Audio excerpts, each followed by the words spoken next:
warahmatullahi wabarakatuh. Waalaikumsalam warahmatullahi wabarakatuh.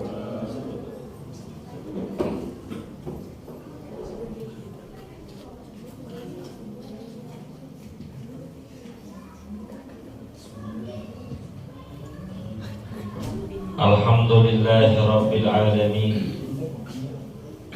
Allahumma salli wa sallim ala sayyidina Muhammadin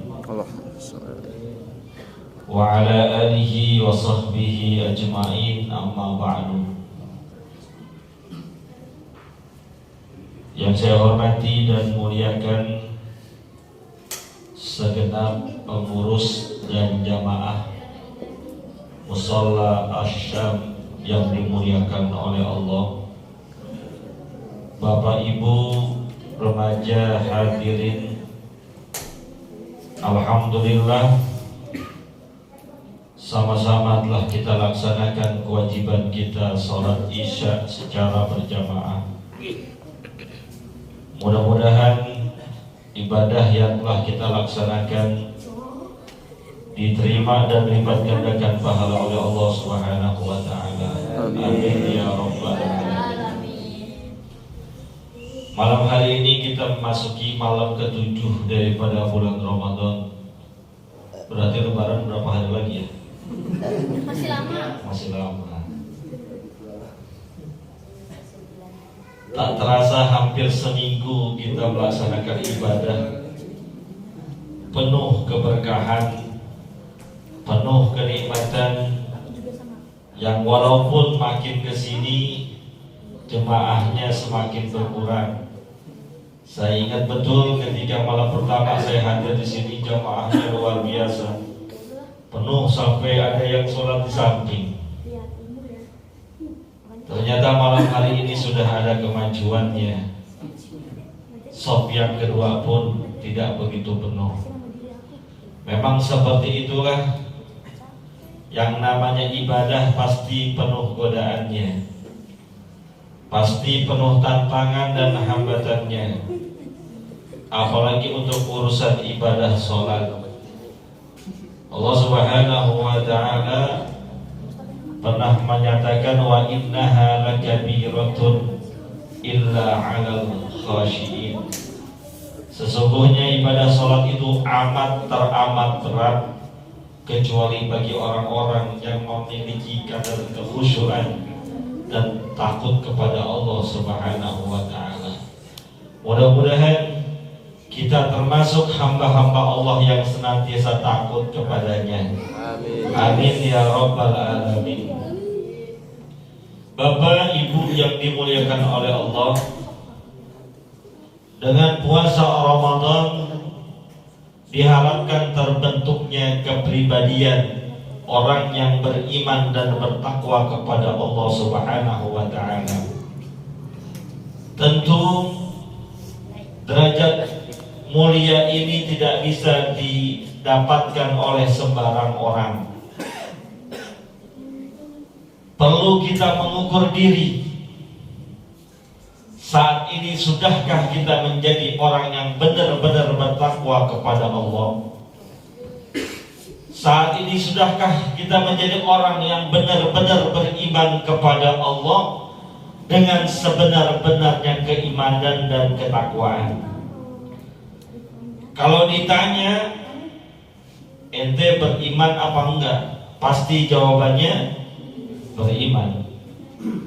Bertakwa enggak kepada Allah? Jawabannya pasti kita akan mengatakan, tentu kami orang bertakwa. Tapi sesungguhnya yang namanya iman dan takwa itu bukan pengakuan, tapi pembuktian. Kita boleh saja mengaku sebagai orang beriman, orang bertakwa, itu menurut kita, tapi belum tentu menurut Allah, belum tentu menurut agamanya Allah. Maka oleh karena itu, untuk mengukur kita benar-benar sudah mencapai derajat ketakwaan atau belum, paling tidak menurut Imam Ali bin Abi Thalib radhiyallahu taala anhu, ada 4 komponen yang menjadi tolok ukurnya. Berapa? 4. Satu babnya 1 jam. Berarti kalau 4 berapa jam? 4 jam. Siap ya? Ya. Iya dong, kudu siap, besok kan libur. Iya. Ketua DKM-nya mana? Ketua DKM-nya, nggak apa-apa ya 4 jam ini ceramah nih. Tuh. Siapin bangku sama kasur di sini ntar. Yang pertama, tolong ukur ketakwaan kita adalah al-khawfu minal jalil. Rasa takut kepada Allah Subhanahu wa taala dengan sebenar-benarnya rasa takut. Merasa Allah senantiasa mengawasi hidupnya. Merasa Allah senantiasa dekat dalam kehidupannya. Orang kalau sudah merasa diawasi, hidupnya akan hati-hati. Orang kalau senantiasa merasa ada yang mengikuti, hidupnya akan senantiasa waspada. Nggak berani macam-macam. Kalau disuruh lurus, dia akan lurus. Disuruh belok ke kanan, dia akan belok ke kanan. Disuruh berhenti, dia akan berhenti. Kenapa? Karena ada yang mengawasi. Dan pengawasan yang paling sempurna adalah pengawasan Allah Subhanahu wa taala yang dikatakan inna rabbaka labil mirsad. Sesungguhnya Tuhanmu senantiasa mengawasi dan memata-matai. Maka orang yang beriman melalui ibadah puasa senantiasa merasa takut kepada Allah Subhanahu wa taala. Contoh, kita lagi puasa, siang hari di rumah nggak ada orang, buka kulkas ada sirup marjan, ada es batu, air dingin, sepi keadaannya. Kira-kira minum apa enggak tuh jam 2 siang? Enggak minum saya. Minum apa enggak? Enggak. Kenapa enggak minum? Lagi puasa. Kenapa? Lagi puasa kan enggak ada yang lihat. Tapi ada orang. Cakep nih. Ada siapa? Ada? Ada Allah. Padahal sirup halal, es batu halal, air dingin halal di luar dalam keadaan berpuasa. Saat puasa yang halal menjadi haram. Sepi, tidak ada orang, tapi tetap dia tidak akan membatalkan puasanya karena rasa takut kepada Allah Subhanahu wa taala. Hidupnya akan hati-hati. Pedagang yang bertakwa, yang takut kepada Allah Subhanahu wa taala tidak akan membohongi pembelinya. Pemimpin yang takut kepada Allah Subhanahu wa taala tidak akan menyengsarakan rakyatnya ataupun orang yang ada di bawahannya. Pekerja, pebisnis ataupun profesi-profesi lainnya, ketika dia takut kepada Allah Subhanahu wa taala, maka hidupnya enggak menjadi sembarangan. Satu tuh Pak, takut kepada Allah Subhanahu wa taala. Bagaimana bentuk kehati-hatiannya? Kata ulama, orang yang bertakwa itu ibarat orang yang berjalan di tengah kegelapan, di mana jalannya itu banyak duri, banyak beling, banyak paku. Ini mati lampu nih seandainya kita mau jalan keluar.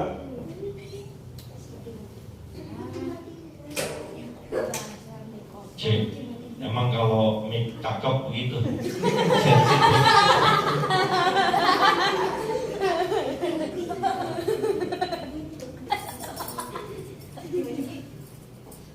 Saya ngomong saya kemana tuh saya itu ya. Orang yang bertakwa itu hidupnya hati-hati. Contoh nih, kita mau keluar dari ruangan ini, tahu-tahu lampunya mati. Di jalanan, sepanjang jalan menuju keluar ada duri, ada beling, ada paku. Kira-kira kita jalannya kayak gimana? Sembarangan atau pelan-pelan? Pelan-pelan. Kenapa? Karena takut kena durinya, kena yang tajam-tajamnya. Kalau perlu kita jalan satu-satu supaya tidak terkena. Begitu pula orang yang bertakwa. Ketika ada rasa takut kepada Allah Subhanahu wa Ta'ala, hidupnya akan hati-hati, nggak berani macam-macam, nggak berani sembarangan. Yang halal di bulan Ramadan aja berani dia tahan, apalagi yang haram. Air putih halal dia tahan, sirup halal dia tahan, apalagi keluar Ramadan ketemu barang-barang yang haram, harus lebih bisa menahannya. Satu.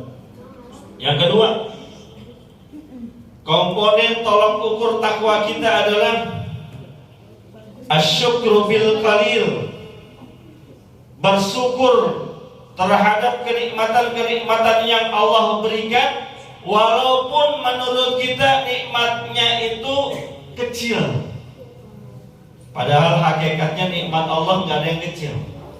Semua nikmat Allah itu besar. Sebagai hamba, kita memiliki kewajiban syukur kepada Allah Subhanahu wa Ta'ala. Anishkurli wali walidayya, kata Allah Subhanahu wa Ta'ala.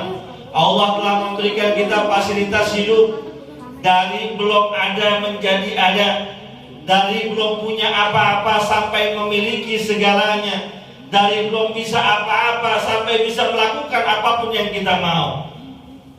Kita terlahir gak bawa apa-apa. Orang terkaya sekalipun ketika lahir gak bawa apa-apa, kembali pun tidak bawa apa-apa.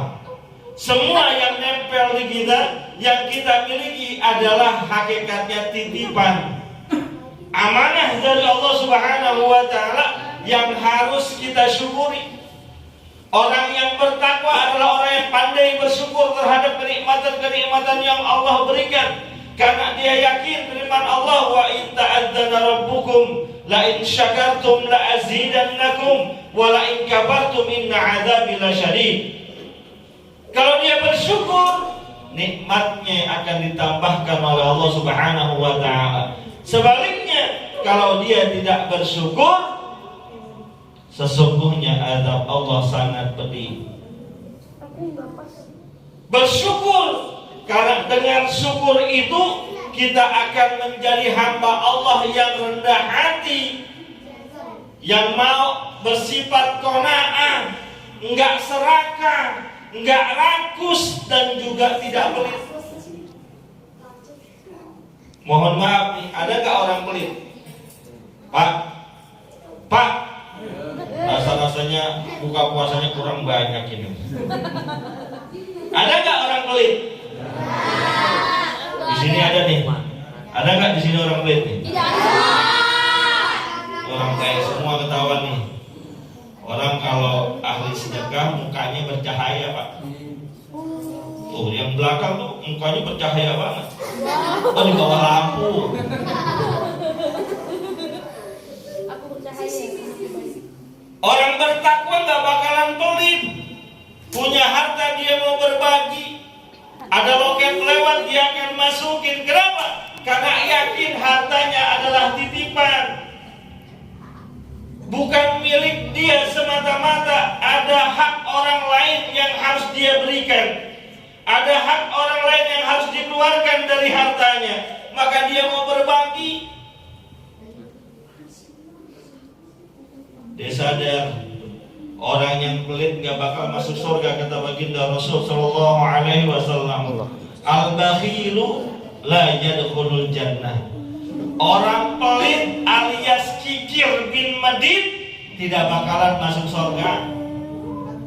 Sekalipun rajin sholat, sekalipun rajin puasa, sekalipun rajin hadir di majelis ilmu, sekalipun pulang pergi berkali-kali menunaikan ibadah haji ataupun umroh. Kalau pelit, gak bakalan masuk surga.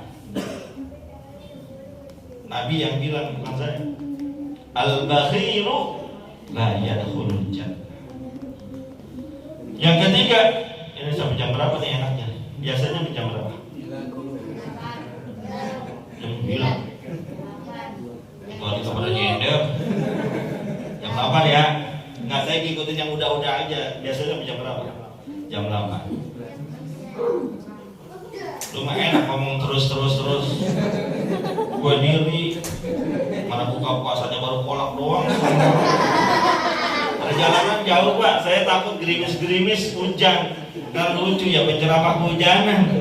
Yang sini lepek, nggak bawa ganti, mau minjem baju pengurus masjid pasti nggak muat. Saya kan termasuk ustadz kelas berat. Yang ketiga, wal amalu bitanzil, mengamalkan segala sesuatu yang ada di dalam Al-Quran. Kita punya kitab suci namanya Al-Quran. Hudal linnas wa bayyinatin minal huda wal furqan. Al-Quran yang ada di rumah kita, yang ada di lemari-lemari masjid mushola, itu adalah hudan linnas, petunjuk bagi manusia yang kalau berpegang teguh dengannya nggak bakalan sesat, yang apabila berpegang teguh dengan Al-Quran menemukan jalan yang lurus, jalan menuju surganya Allah Subhanahu wa Ta'ala. Permasalahannya, banyak orang Islam sudah mulai meninggalkan Al-Quran. Banyak orang Islam yang sudah lupa terhadap Qurannya, lebih asik megang HP-nya, lebih asik megang gadgetnya dibandingkan Quran. Punya HP gak Pak? Punya Quran apa enggak? Punya HP, punya Quran. Oke, di rumah tanya benar-benar, di rumah kita banyakan HP apa banyakan Quran? Yang benar. Di rumah ente ada berapa Quran? Di rumah kita Quran ada 2 paling. Betul. Sementara anggota keluarga kita ada 5, megang masing-masing 1 HP. Berarti ada berapa? HP 5, Quran. Banyakan mana Quran sama HP? Atau lagi, banyakan lihat Quran apa banyakan lihat HP?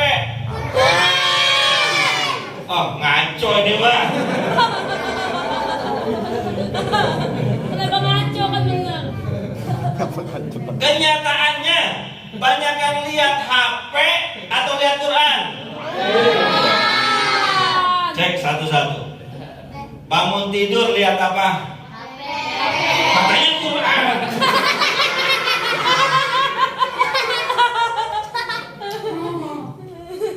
Yang pekerja ataupun yang mau berangkat sekolah, mau kerja lihat apa?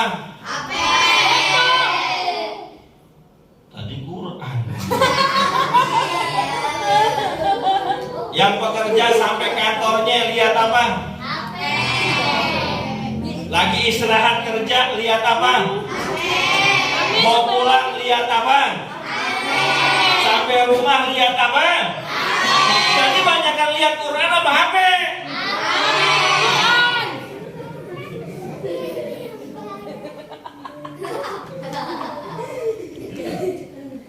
Itu kenyataannya Pak. Ngakunya Al-Quran sebagai petunjuk, pedoman hidup, way of life, kata orang Sunda. Oh, bahasa Inggris. Bahasa bule. Ngakunya sebagai kitab sucinya Al-Quran, tapi kenapa lebih banyak lihat HP daripada Quran? Tahu deh, bingung. Ada yang sibuk dengan media sosialnya, WhatsApp, Twitter, FB, Instagram. Ada yang sibuk dengan game-nya, ML, FF. Gue juga main, Pak Bolo. Mabar dah. Berapa bro? Peci merah udah level berapa? Siapin. Video.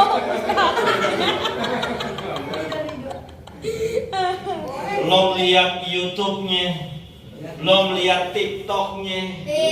Asik. Mantap. Jujur, Al-Quran mulai jauh dari kehidupan orang Islam. Al-Quran sudah mulai ditinggalkan. Pantas kalau seandainya umat Islam ini, kata baginda Rasul, banyak tapi kurang bermutu, bagaikan buih di lautan yang hanyut dihembaskan ombak dan angin. Ketika angin ke barat dia ke barat, angin ke timur dia ke timur, nggak punya pegangan hidup, terombang ambing. Makanya generasi sekarang kan kacau-kacau banget anak muda. Saya senang banget nih, anak muda bocah-bocahnya ini pada rajin-rajin banget taraweh.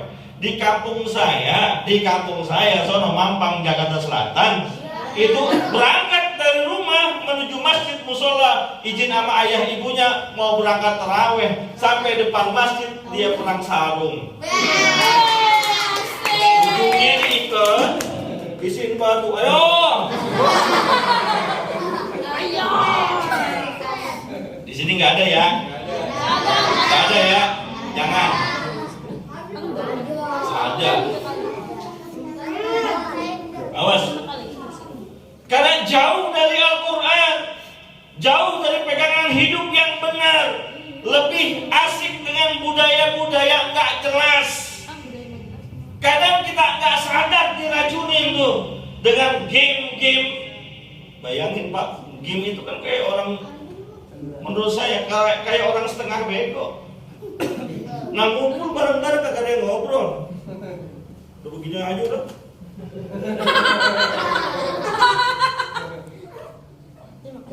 Mati lagi. Satu guru satu ilmu jangan ganggu.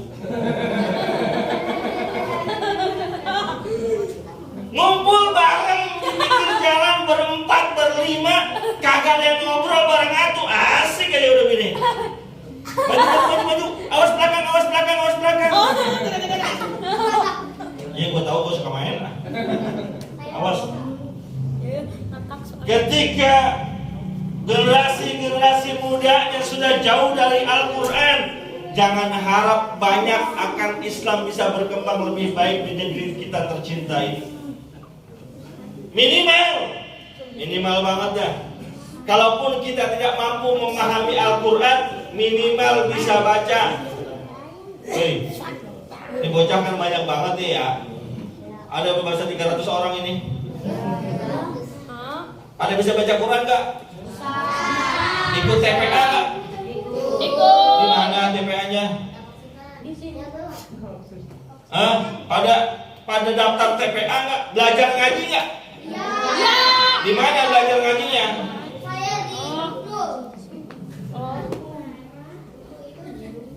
Minimal baca Quran. Oh yang bapak-bapaknya saya yakin ini ahli Quran semua. Ya, kelihatan tuh ini bangsa sehari 5 juz yang pojokan. Yang belah pinggir 7 juznya pakai peci haji nih. Kalau saya alhamdulillah hari ini sudah 3 juz Pak. Juz alpukat, mangga, strawberry. Yang terakhir, wal istiqdadu liyaumir rahil, mempersiapkan diri untuk kehidupan setelah kematian, yaitu akhirat. Mohon maaf, perut kita saat ini kenyang. Kalau mau ikutin hawa nafsu, enakan rebahan, tiduran di depan TV, kamar AC. Betul? Betul nggak?